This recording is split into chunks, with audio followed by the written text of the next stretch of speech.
Top quality और consistent performance के लिए सिर्फ सिल्वर पंप, नाम याद रखना। हमारी संवाददाता सुरभि शर्मा हमारे साथ मौजूद हैं। सुरभि, ये बताइए कि रेलवे इनकार के मूड में ही ज्यादा नजर आ रहा है। मतलब इतने घंटों के बाद जो बयान जारी किया जाता है उसमें भगदड़ का जिक्र नहीं। रेलवे की तरफ से क्या लापरवाहियां हुई जिसकी जांच की जाएगी, जिम्मेदार जो हैं उनकी धरपकड़ होगी, इस बात का तो कहीं कोई अंदेशा मिलता ही नहीं है रेलवे के आधिकारिक बयान।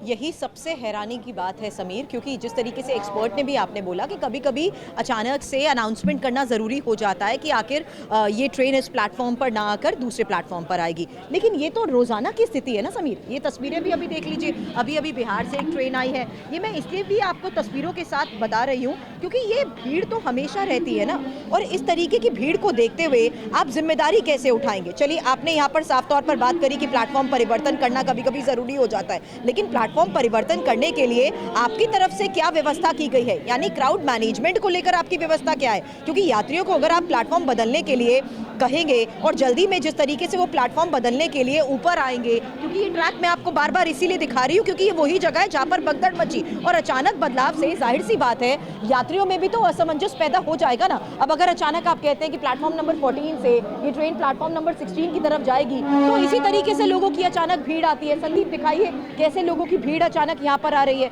अब सुरक्षा इंतजामों की कमी की बात मैं इसलिए भी कह रही हूँ क्योंकि जब आपको पता था कि लोगों की इतनी ज्यादा भीड़ है, आपको ये भी पता है कि आपने प्रयागराज जाने के लिए स्पेशल ट्रेन चलाई हुई हैं, और उन्हीं स्पेशल ट्रेन को देखते हुए अजमेरी गेट से इस रूट में इन 3 प्लेटफॉर्म 14, 15 और 16, अच्छी बात है टेक्निकली आपने 14 से 16 पर डाइवर्ट करा, क्योंकि समीर ये पूरा रूट 1 से 16 तक का प्लेटफॉर्म का है, और यहाँ पर जाहिर सी बात है लोगों के पास सिर्फ यही वॉक कॉरिडोर है जिसके जरिए वो एक प्लेटफॉर्म से दूसरे प्लेटफॉर्म की तरफ जाते हैं। और ये तो नॉर्मल ट्रेन की भीड़ इस वक्त मैं आपको दिखा रही हूँ। समीर, दिखाइए, ये नॉर्मल ट्रेन की एक भीड़ इस वक्त मैं यहाँ पर आपको दिखा रही हूँ।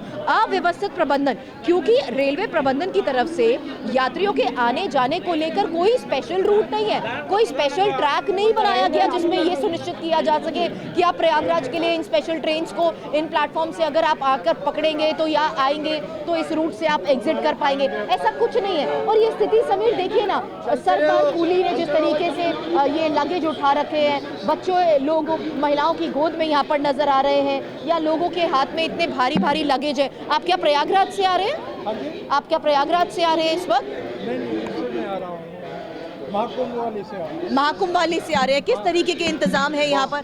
बहुत फर्स्ट क्लास थी, क्योंकि कल यहाँ पर लोगों की भारी भीड़ जिस तरीके थी उसके बाद अव्यवस्था। महाकुंभ स्पेशल से आया, उसमें कोई दिक्कत नहीं, आराम से आया। लोग प्लान नहीं करेंगे, लोग कोऑपरेट नहीं करेंगे तो कोई फेस्टिवल सक्सेस। एक और ट्रेन समीर, जहाँ मैं आपसे बात कर रही हूँ उसी दौरान मुझे पता लगा है कि एक और ट्रेन महाकुंभ से यहाँ पर आई है, और कुछ लोगों से यहाँ पर भी मैं बातचीत करने की कोशिश करूंगी। और ये स्थिति होती है समीर, देखिए जिस तरीके से ये ट्रेन आई तो लोग एस्केलेटर्स के जरिए यहाँ से ऊपर आते हैं। अब लोगों की इतनी भारी भीड़ के बीच में अगर ये अनाउंसमेंट्स होती हैं कि उनको ट्रैक बदलना होगा, तो यही स्थिति होती है कि कैसे लोगों के हाथ में इतना भारी सामान होता है, हाथ में बच्चों को पकड़कर वो किसी तरीके से आने की कोशिश करते हैं। आप प्रयागराज से आ रहे हैं